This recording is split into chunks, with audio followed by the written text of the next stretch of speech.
Payable management का एक बार overview करा दे रहे हैं। पेबल मैनेजमेंट, फाइनेंशियल मैनेजमेंट में आपका पेबल मैनेजमेंट का, ठीक है, दिसंबर के लिए।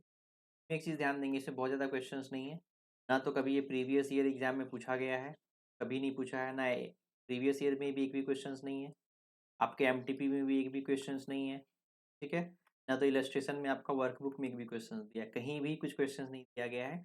लेकिन बहुत पहले पास्ट ईयर में क्वेश्चन पूछा गया था, तो हमने उस क्वेश्चन को यहाँ पे इंक्लूड कर दिया है, ताकि अगर पेबल मैनेजमेंट क्या है आपको समझ में आ जाए और अच्छे से आप एग्जाम में क्वेश्चन दिया गया है अगर आ जाए तो आप बना सके। ठीक है, चलिए, तो पेबल मैनेजमेंट का पहले कॉन्सेप्ट समझते हैं।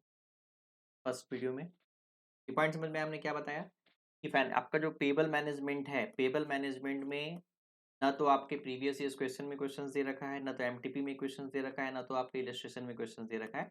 एक बहुत पहले का पास्ट ईयर क्वेश्चंस है, उसको हमने यहाँ पर ऐड कर दिया है, आपको सॉल्व करवा दिया है, ताकि समझ में आ जाए पेबल मैनेजमेंट क्या है और कैसे वर्क करता है, कैसे आप इसके क्वेश्चंस को सॉल्व करेंगे। ठीक है, चलिए पहला कॉन्सेप्ट का बात करते हैं। कॉन्सेप्ट ऑफ पेबल मैनेजमेंट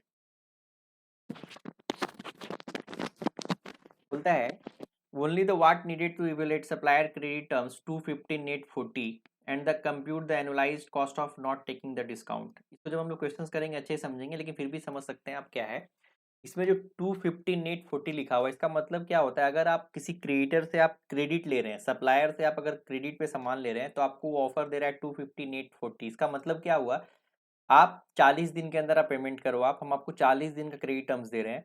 लेकिन अगर आप 15 दिन के विद इन 15 डेज, यहाँ पे ध्यान देंगे, अगर आप पेमेंट करेंगे तो आपको हम 40 दिन का टाइम दे रहे हैं, लेकिन एक ऑफर दे रहे हैं, अगर आप 15 दिन के अंदर पेमेंट करेंगे तो हम आपको 2% का डिस्काउंट देंगे। इसका मीनिंग ये होता है 250 net 40।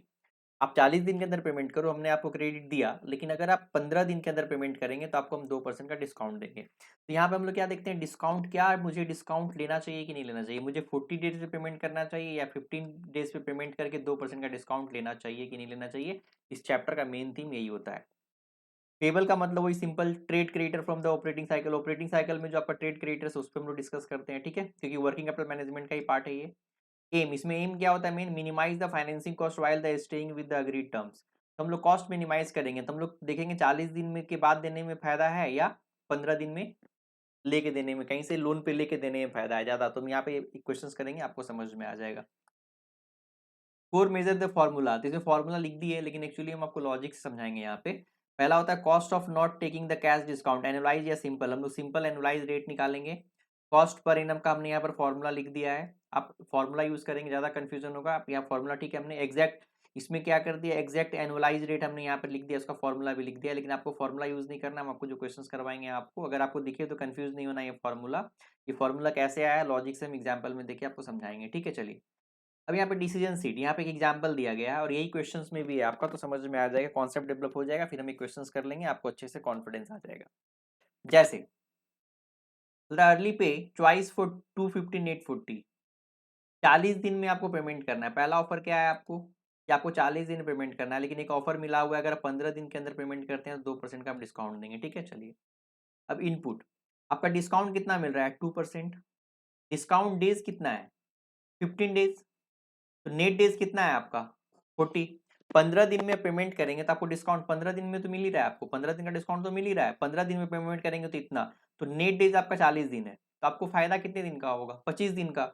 Extra days if discount ignored N minus D days, मतलब 40 माइनस 15, 25 दिन पहले आपको पेमेंट करना पड़ेगा आपको। अगर ऑफर लेना है तो आपको 25 डेज आपको पहले पेमेंट करना होगा। ठीक है, चलिए, अब यहाँ पे ध्यान देंगे, यहाँ पे समझना है पीरियड कॉस्ट। 2 रुपया divided by 100 minus 2 equal to 2 divided by 98, मतलब आपको 2.041% 25 दिन में फायदा होगा। कहने का मतलब आपको 2 रुपये का डिस्काउंट मिला, लेकिन कितने पे। तो यहाँ पे मेन यही समझना है कि आप यहाँ पे पेमेंट करते हैं, आप यहाँ पे पेमेंट करेंगे तो आपको 2% का डिस्काउंट मिलेगा। तो पेमेंट कितना करना पड़ रहा है, आप यहाँ पे पेमेंट करते तो 100 रुपये पेमेंट करते, यहाँ पे पेमेंट कर रहे हैं तो 98 पेमेंट कर रहे हैं, तो 98 पेमेंट करने पे आपको 2 रुपया का बेनिफिट मिल रहा है। तो आपको 100 रुपया पे 2 रुपया का बेनिफिट नहीं मिल रहा है, आपको कितना 98 ही पेमेंट करना पड़ रहा है, उस पर 2% का आपको बेनिफिट हो रहा है, 2 रुपया का फायदा हो रहा है 98 पेमेंट करने पे। तो इसके लिए मैंने रेट निकाले तो 2 पॉइंट, ये पॉइंट समझ में, ये पॉइंट को समझिएगा अच्छे से। तो 100 रुपया पे 2 रुपया नहीं लग रहा है आपको।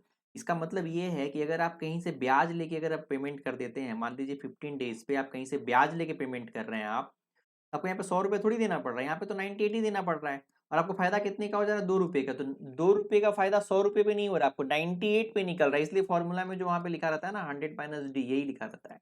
पॉइंट समझ में आ रहा है? यहाँ पे जो डिवाइड करते हैं डी बाई ए, यही फॉर्मूला है, 2 बाई डिवाइडेड बाई 98। क्यों 98 लिए समझ में आ रहा है? क्योंकि आपको 2 रुपये का फायदा 98 पे है, ना कि 100 पे है। ठीक है, चलिए। और कितने दिन में फायदा है? 2 रुपये का फायदा कितने दिन में हो रहा है? 98 दिन से 2 रुपये का फायदा हो रहा है कितने? 25 दिन पे। ठीक है। अगर एनुलाइज्ड कॉस्ट निकालेंगे तो क्या करेंगे हम लोग? फिर ये सेकंड फॉर्मूला लगाए, ये प्रॉफिट आपका कितने दिन का? 25 डेज का है, तो 365 डेज का निकालेंगे तो कितना आ जाएगा? 29.8% पर एनम अप्रॉक्स। ये अगला फॉर्मूला यही था। पॉइंट समझ में आ रहा है? आप देखेंगे तो यही फॉर्मूला है।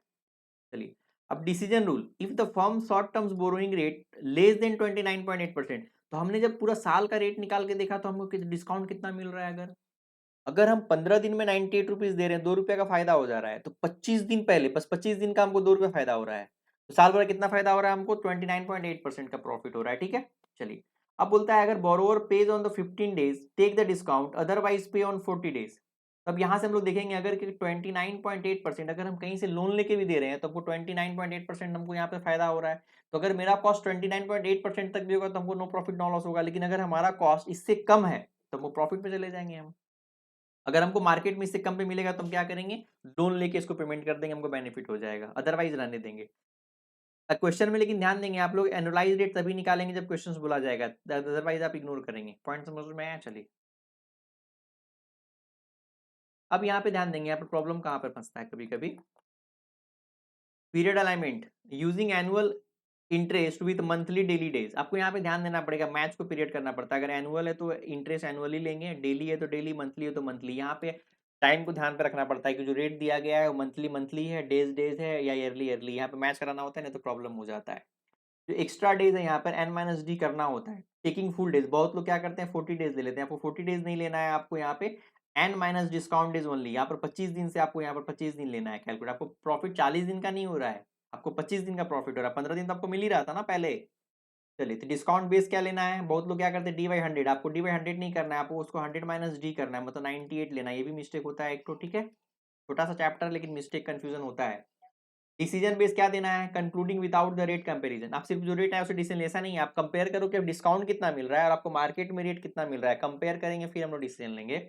तो compare the annualised cost with the cost of capital और कॉस्ट ऑफ डेट। या तो कैपिटल लगा रहे हैं तो कॉस्ट ऑफ कैपिटल से कंपेयर करेंगे, या तो कॉस्ट ऑफ डेट से कंपेयर करेंगे। If cost greater than funding rate, अगर कॉस्ट मेरा ज्यादा है तो टेक डिस्काउंट, अदरवाइज नहीं।